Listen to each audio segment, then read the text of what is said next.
Hello, my name is Tom Galligan. I'm Senior Platform Engineer at Our Future Health, and today I'm going to be talking about Kubernetes and cloud storage and how we can tackle performance bottlenecks at scale. Storage performance is really important in today's era. Modern apps are more data hungry than they ever have been before, and this is in turn putting demand on our storage systems to provide performant access to our data.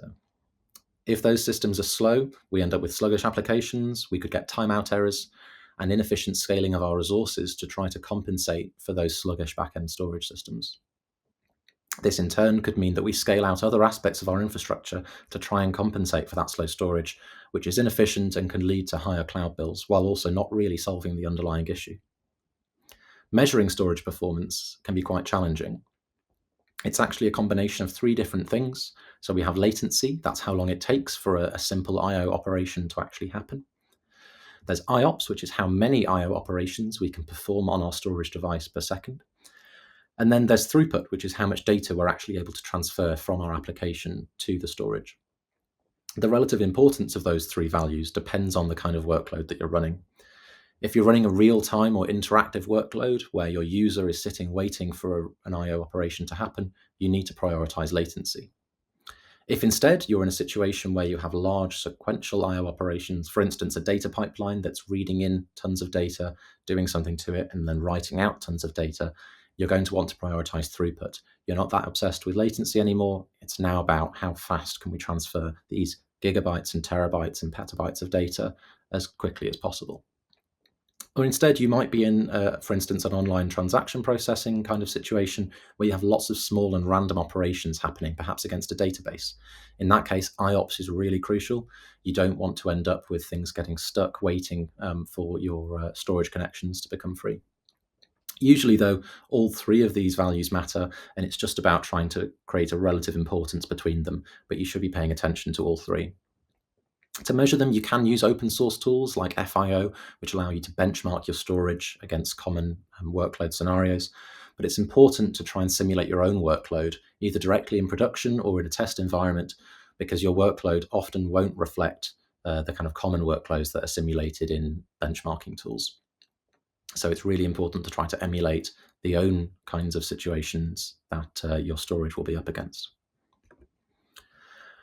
This is a Kubernetes talk, so I'm going to talk a little bit about how storage interacts with Kubernetes and how it is managed. If you want to write a file from a pod in Kubernetes, you first have to mount in a file system. You do that by creating a persistent volume claim. That's a request for storage, and if that request is successful, a PV or a persistent volume will be created, or it will already exist, that will then bind to that PVC. That volume is then available for the pod to use. As I said, that persistent volume might already exist and it's been created by an engineer. Alternatively, that PVC might use a storage class where the provider for that storage class dynamically creates that PV on the fly, ready for the pod to use.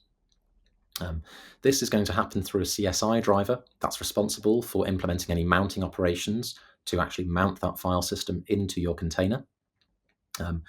And it might, in some cases, for instance, if there's not really a disk underneath, but actually you're calling blob storage and you're interacting through an API, then that CSI driver might be responsible for implementing file system operations as well. Alternatively, for block storage, where you are mounting a physical device, that Linux file system on the node will take over, it will format and manage that storage once it's been mounted in. Common performance bottlenecks that you might encounter. Well, first of all, you should always check your application. That's the easiest place to start, and it's the most common place to experience performance bottlenecks. Have a look to see if your logic is being efficient with its use of storage. Is it making the minimum number of calls necessary? Is it doing unnecessary reads or writes? Could we implement, for instance, local in-memory caches that would just allow us to avoid making so many round trips to storage? Next, have a look at pod scheduling. For instance, are you in a very dynamic auto-scaling cluster environment where nodes are being created and destroyed rapidly? If that's the case, the pod will be shuffling around between those nodes. And if that's happening, it has to detach and reattach that mount every time. And that can lead to delays as that pod gets online. Have a look at the file system that is used on that node. Depending on the node's operating system, that is the node, not the pod, different file systems will be in effect.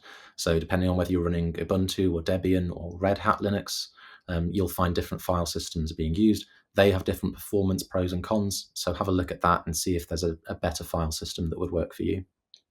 Naturally, if you're using remote storage, consider the network performance. Are you placing your pods on nodes that are optimized for fast network access? And then finally, you should also consider the type of storage you're using and whether or not it's appropriate for your use case. There's lots of different storage types out there. I'm going to run through a few common examples here that might be useful for the kinds of systems that you're running. As I talked about already, there's block storage. That's disks, essentially. So we have hard drives, solid-state drives, elastic block store, Azure disk. Most cloud providers have some kind of block storage implementation available. These are really high IOPS, so they're great for things like databases, particularly things like Postgres or MySQL. They're great for message queues, where you have lots of kind of small write operations and read operations happening. The downside of those, though, is that they're generally read-write once. That means that only a single pod can access that disk at any one time. You can't mount multiple pods. You can't mount it to multiple pods, which might limit the usability of it depending on your exact scenario. Next up, there's NFS, which is a very popular file share type. Again, most cloud providers have some kind of implementation of NFS available. It's great for sharing files between lots of pods because it has that read-write-many support. It also satisfies POSIX, meaning that it's quite naturally in tune with Linux systems. But of course, it's a remote file share, meaning that you are susceptible to network performance and server performance of the server that it's running on. Then we have SMB, that's another popular file share protocol. This is quite a Microsoft-heavy style of doing file shares. It works really well with Windows and Microsoft-based systems. If you're writing in the .NET world, then SMB can be quite a natural choice. Again, it has read-write support. It's less POSIX-friendly, again, because it's coming from that Microsoft world. But it does offer a natural choice for some Windows environments. Generally, you'll find that it is higher latency than NFS, though. If you're working with blob storage, then again, most cloud providers have an option for that. And generally, you're going to be looking at some kind of fuse-based storage. So that's, for instance, using Blob Fuse as a CSI driver for Azure Blob, or S3FS for S3. This is great for like large backup scenarios where you're punting huge amounts of data into your storage. Or, for instance, not training, but storing trained ML models. Again, it's really useful. Logs, doing things with data where you're not accessing it frequently, but it's just big chunks that you just need to store somewhere. You can mount that in through one of these Fuse drivers, and it allows you to interact with it. Generally, they're not POSIX compliant. These storage types, they might implement some of the POSIX features, but at some point they won't be able to, just because it's a completely different kind of system. But yeah, they're really useful for large files. Next up, there's local persistent volumes. So this is where you would attach the disk directly to the node. This offers really high performance single node workloads.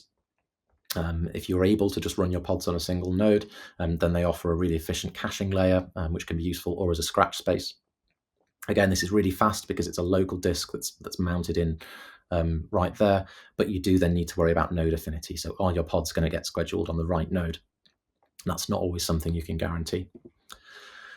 And then if you're in a really kind of enterprise scale scenario, you might need to look at distributed file systems. So that's a scenario where you have huge amounts of nodes with massive amounts of data being shared between them. This is a really common choice in high performance computing, scientific computing, where you're running many large scale simulations, and also for training machine learning models. Again, this is POSIX compliant. It's really scalable, but you will find that there's a substantial cost in setting it up. These are quite difficult systems to manage, and although they offer a lot of benefits, they can be quite tough to work with. And finally, you should consider ephemeral volumes. So do you really need persistent storage? Have a look at your application logic and work out whether or not some of your things don't actually need to be persisted, but actually you could store them in memory using something like mtdir as a scratch space. That's great for temporary files or config, where you don't mind if that data is lost upon pod deletion. To troubleshoot storage performance, there's a little mnemonic here. So check if my mount really needs fixing. First of all, we're going to confirm the symptoms. So exactly what is going wrong here.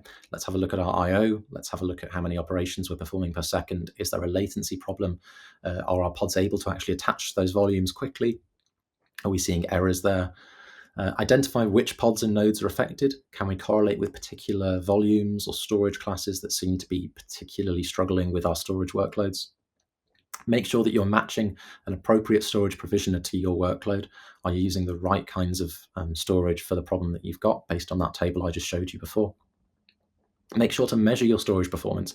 I can't stress how important it is to really get some numbers out of your system to quantify what's wrong with your storage. So look at Prometheus metrics and the cube state metrics that are available that allow you to understand the performance problems that you're having. If you're using remote storage, remember it is remote and there is network between your application and that storage. Look at whether or not you could be having an issue there. Also consider noisy neighbors. If you're on a really saturated, overutilized node, those other pods might be stealing bandwidth and taking up access to your storage. That means that your application is struggling. Perhaps you can set up some kind of anti-affinity rules that allow you to move those pods away from those busy environments to give them more stable access to your storage. And finally, don't forget to look at your mount and file system. Were there any errors setting up that mount? Can you see any errors at the Linux level in terms of how you're interacting with your file system? You might be surprised to find that it's not as smoothly integrated as you thought. So in conclusion, storage issues are rarely obvious, unfortunately. Storage stacks are complicated and they're often critical to high-performance applications. Generally, you'll find that out-of-the-box configuration of storage is not built for performance. You will need to do some tuning, and knowing how to do that tuning is really important. As I just said, the storage stack is deep. There's a lot of layers to it. I haven't even covered how Linux actually does file systems here, but there's a lot of different things at play, and it can be hard to know where to look. However, with good observability and a systematic approach and methodical thinking in how helping you diagnose what's wrong, you can optimize your storage and you can have high performance workloads. That's all I have to say. Thank you very much for listening.